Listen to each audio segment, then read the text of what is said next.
morning, my friends. It's your old pal, Jordan the Lion. How are you today? Great. Glad to hear it. Well, today I'm making the decision. Do I go to London or do I go to Rome? I've been battling with this. I've pretty much looked up everything you can look up. The prices are about the same. The weather seems to be roughly the same. It's a tough decision. I'm kind of just, right now I'm just trying to decide which one I think I have a better chance of not being rained on while I'm there, because I don't want my cameras to get wet. So I'm going to make that decision today and buy what's called a museum pass for that city as well. But what I'm going to do for the vlog today is I'm actually going to take us to actually where my stepdad's from. It's a town called Springfield, and my association with Springfield was that every single year when I was a kid, there was a place called Showbiz Pizza, and they had the Rock-afire Explosion animatronics in there, and I loved it. And they eventually would sell and become Chuck E. Cheese. So I spent every single birthday for probably 5-6 years at Chuck E. Cheese / Showbiz. And now it's gone, but we're actually going there because two famous Johns are from Springfield. We're actually going to go to what's now a funeral home that Jonathan Winters grew up in, comedian Jonathan Winters, and we're actually going to go to the house where music legend John Legend is from. Daze with Jordan the Lion, and literally 0-degree temperature begins now. And this guy is going to hang out with Papaw today. You going to hang out with Papaw? Good. Let me do some vlogging. We'll see you later, buddy. All right, Santa, we'll see you later. Very nice of my grandpa to let me use his car. We were gonna go get me a rental car today. We had found where we could get a better price, and he said, I don't need my car. If you promise not to get any gunshot holes in it or wreck it, you can take it. Good guy. Well, that house right there you're looking at, when I was a little kid, that was the second house that I ever lived in. When my parents got a divorce, my mom kept this house and we lived there for a few years. Well, we've made it here to Springfield, and this is not what we're gonna vlog today, but I had to show you this. We're at Super Dave's drive-thru, and Ohio is kind of oddly known for this oddity. And that oddity is that they have drive-thru liquor stores. You literally can drive up, go right in that little garage looking space, and you can order anything from that convenience store and they'll bring it out to you, you pay, and you drive right out. We've had those since I was a kid. I remember going through those. I was just kind of waiting for the right one to show you, but I think anything called Super Dave's is perfect. Now let's go off to the funeral home that was once Jonathan Winters' private hell. Well, look at this old piece of Americana. I drove by this and it's obviously shut down. I looked out and I said, you know what? We don't get many buildings like that here going on anymore. I should swing by and show it. This is, to me, this is kind of Route 66 type stuff here in Springfield. Wow, we are close. Look at the Fellowship Center. Isn't that a great architectural building? I love that. Check out that old house. They fixed that up. That'd be a nice one. There's a bat symbol in that window, and you can see all those signs that say order to vacate. And there's another surefire sign. You're here in Ohio. A Long John Silver's and A&W root beer stand together. I love them both. Well, we made it. We have finally made it to Jonathan Winters' house.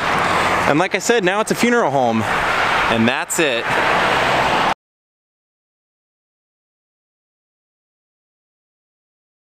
Now it's Littleton and Rue, but this was the house that Jonathan Winters lived in when his parents got divorced, before and after he joined the military. Now let's walk up here and take a closer look. Now the history of this place is kind of interesting because, like I said, now it's a funeral home, but back when Jonathan Winters was alive, it was his grandmother's house, and as he described it, his parents did not like him at all. He said he remembers constantly being badgered, and anything that he would wear, they'd say, why are you wearing that? You're gonna draw attention to yourself. And he would say, well, I'm not getting any attention here. I might as well do something. So he said, basically they were just, both his father and mother, he said his father was a big drunk and didn't quit drinking until World War II broke out. And said once World War II broke out, he never had another drink again.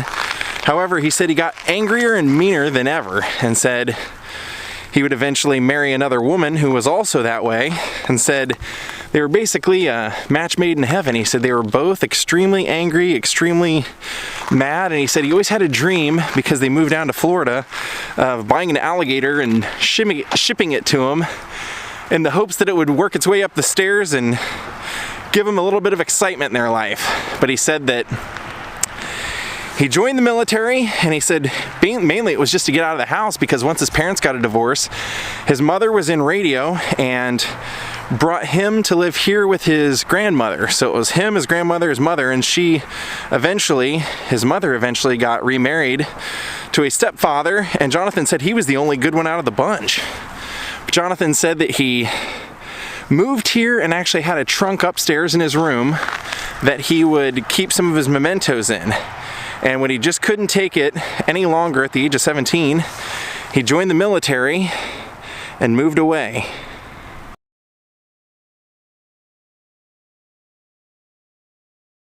Now, he actually said that he was wounded in the war. He was actually wounded while he was serving, and he said while he was in a hospital in Philadelphia, they thought he was going to die. So they called for his parents. His mother came to visit him, and he said when his eyes finally awoke, she said, "Well, you're going to make it. You're going to survive." And I said, "Well, that's great." But he said it was in Philadelphia. He said, "I didn't know anybody." And I said, "Would you mind staying around for a couple of days to keep me company? I don't have anybody." And he said she was very much a showbiz person and said, "You know I have a radio show to do. There's nobody that can fill in for me. What's the matter with you? I only came because I thought you were going to die." And he said, "Wow, well, kind of knew where he stood then." So he said that he was actually born in Dayton, Ohio. So he said when he came back from the war, he showed up here in his military uniform. He said he walked in, the first thing his mom said was, "How long are you going to stay in that uniform?" And he said, "Well, I just got here. I haven't had a chance to change." She said, "Well, your stepfather's out there doing work and he needs help, so why don't you get out there and help him?" And he said, "Okay, do you mind if I change my clothes first, just in case there are any Japanese out there looking to shoot me?" And he said he went upstairs, and the trunk that he'd always kept all of his mementos, he had some cars and some marbles and various other things. He said he went up there and they were gone. And he came down and said, "What happened to my cars and all my stuff?" And she said, "Don't you think you're too old to be playing with toys on the carpet?" And he said, "Well, I wanted to keep that stuff. Where is it?" And she said, "I got rid of it." And he said, "Well, why'd you get rid of it without telling me?" And she said, "How did I know you were going to survive?"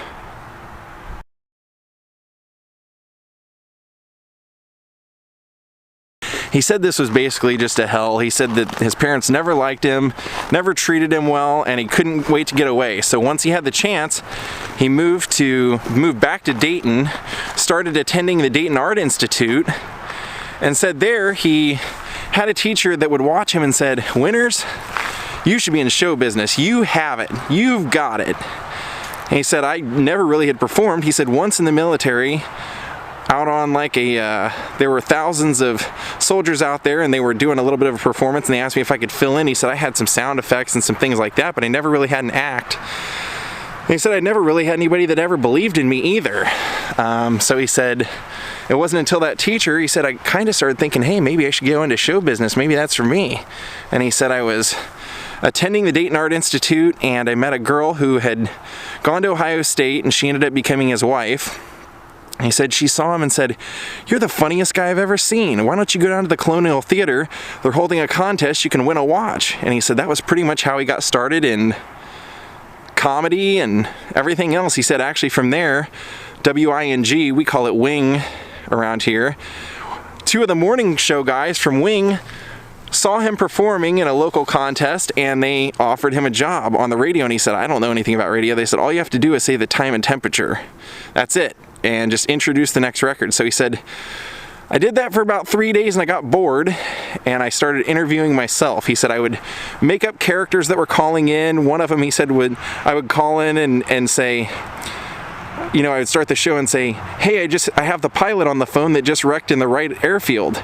And he said then this guy would call in, and I'd say, "Well, how was your flight?" And he'd say, "Oh, it's tumultuous. It was pretty dark. It was pretty scary." And he'd say, "Well, what's flying over Dayton like?" And him doing the voice, he would say, "Well, I've flown everywhere. I've flown over Rome and over Paris, but nowhere's as beautiful as the velvet carpeted skies of Dayton, Ohio." And he said Next thing he knew, he was getting called in the office, and they said, "What are you doing? Who's the guy that you interviewed on the radio?" And he said, "Well, it was just me doing a shtick." And they said, "Yeah, well, don't do it anymore." But he said, "I knew then that was my calling." And he went on to move to Columbus, continued, got a little children's TV show, and then went on to be one of the most famous comedians of all time. In fact, one of the plus sides to his style was that he was really, really good at improv, and back then people had a little bit longer attention span, so you could start up a story and not have, any laughs for a couple of minutes, and then he could tie it all up in a bow in that 7th minute and make everybody die, and they'd think it was the best thing he'd ever seen. So he just had this ability to tell a great story, and he eventually developed a drinking problem himself, and eventually went into a kind of a mental institution, and was one of the first comedians when he came out to really talk about his real life and talk about living in a mental institution. And what I always loved him for was he was the son of Pam Dauber and Robin Williams and Mork and Mindy, and until the day they both died, Robin Williams and Jonathan Winters considered themselves best friends.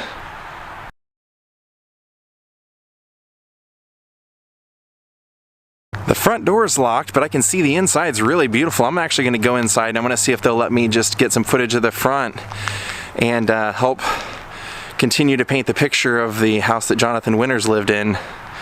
I didn't live here very long. Like I said, he basically, once his parents got a divorce, him and his mom moved here with his grandma, and then he joined the military, and then when he came back to here, but realized it just wasn't going to work, and moved away to Dayton and went to art school very shortly thereafter. And there would have been the family barn and garage and all that area behind where a lot of this was. They said that was all farmland. Well, there's the entry room. I just asked for permission, and they're going to go check with the directors and see if they'll let me see any of the house. Well, there's the front entryway, so you'd have to imagine that it would have been right around here where he would have walked in those military fatigues, and she would ask him how long he was going to wear those. And like I said, when he went up to change clothes, that's the staircase that he would have went up to, and found out that his trunk with all of his childhood mementos was gone. And like I said, she said, "How did I know you were going to live?" And it would have been in this house where his mother and grandmother lived that he decided he was going to go back to Dayton and attend the Dayton Art Institute, where he was encouraged there to go into performing. So this actually kind of would have been the house that provoked him to go into show business. And they were so cool to let me at least show the insides. I'm very thankful. So there you go, guys. Jonathan Winters' history in Springfield. And this would have been the parlor area, so you'd have to imagine that they would have, even though they didn't get along, him and his mother, they would have had a few conversations, or him and his grandmother, in this room.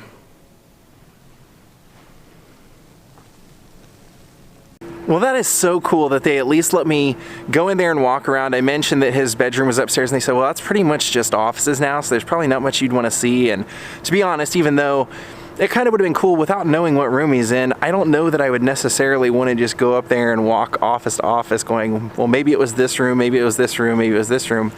Just getting to see the inside and getting to see that lobby, I think, was worth it. So I'm a happy boy.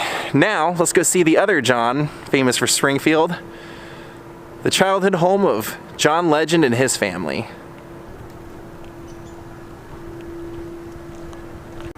And look at that little house on the property.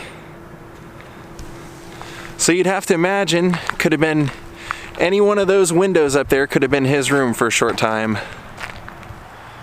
Gosh, what a massive house. He said when he wrote a book about his life, he only included one chapter about his parents because he said, honestly, if I told all the stories, nobody'd ever believe it. He said it was just a living hell. He said it was two people that absolutely detested him and just never could get along with, and they never had anything nice to say about him. Pretty sad. But then again, some of the greatest artists and greatest comedians of all time came from troubled childhood, so I guess in some ways it very well could have been a blessing in disguise. And I believe one of the first movie roles that most of us would have ever seen Jonathan Winters in was one of my favorites. It's a Mad, Mad, Mad, Mad World.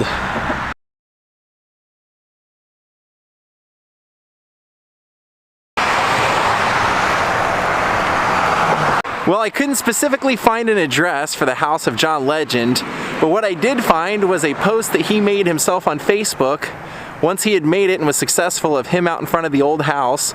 And all the comments below actually kind of led me to where I think it is. So we'll go over there and see if we can't find it and match it up.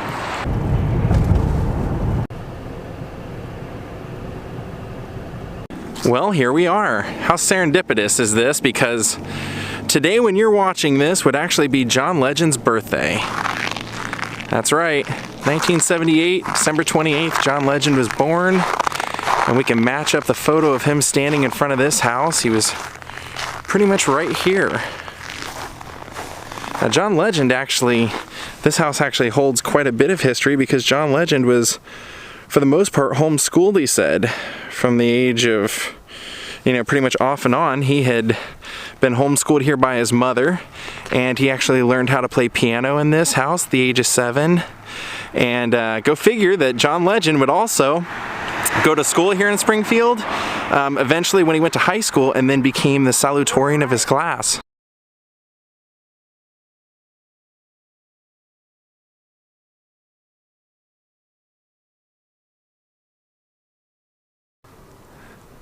Now, one of the other things that I read about John Legend was that he actually said he was offered a scholarship to Harvard as well as Georgetown, but he ended up choosing to go to University of Pennsylvania. And while he was at the University of Pennsylvania, he ended up working in the music department and kind of really developed a love for creating, and it was right after his graduation that he started making his first demo. Now, most of us know John Legend for his hit song All of Me, but he's actually wrote the hit song for the movie Selma a couple years ago. He's won 10 Grammys as well as Golden Globes, and basically got his start when a guy named Devo Springsteen saw John perform kind of a local gig in Philadelphia, and introduced him to Kanye West. And Kanye West ended up signing John Legend to sing backup on some of his upcoming records, and then ended up, helping John to create his own album, do his own record on Good Records. So he ended up, now he has, it's rumored that he wrote a song that Michael Jackson recorded. He's performed with Lauryn Hill, Britney Spears, I believe Beyonce, Jay-Z, Kanye West. I mean, just about anybody who's anybody in the music field, he's performed with. He's a legend in his own right, and his actual name was John Stevens. While he was getting his start and performing around Philadelphia, one of his friends actually was listening to his first demo and said, you sound like some of the old legends. In fact, that's what I'm going to call you, is John Legend. And that's where the name became synonymous with this man. And great musician, great songwriter, great singer. Supposedly, from everything I hear, he's a pretty good guy too. So there you go, the childhood home of John Legend.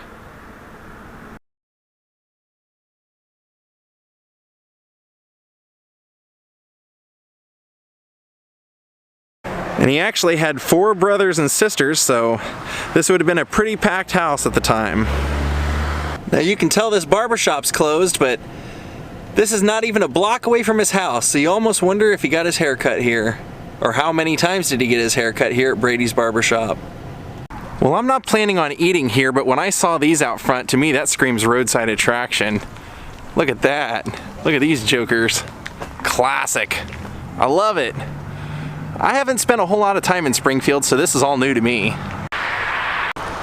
Wow, check that out. It's a statue of a boxer named David S. Davy Moore. I've never even seen this.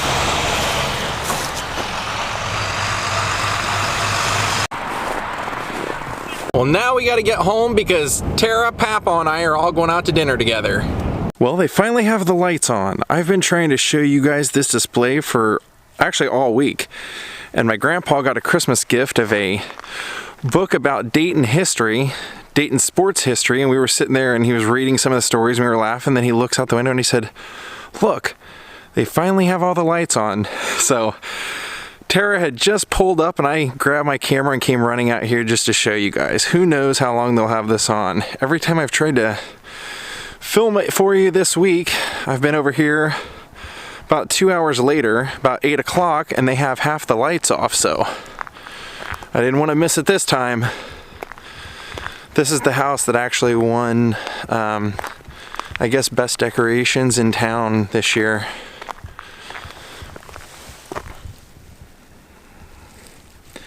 Kind of bright, but that is a Santa Claus right there in the dead center.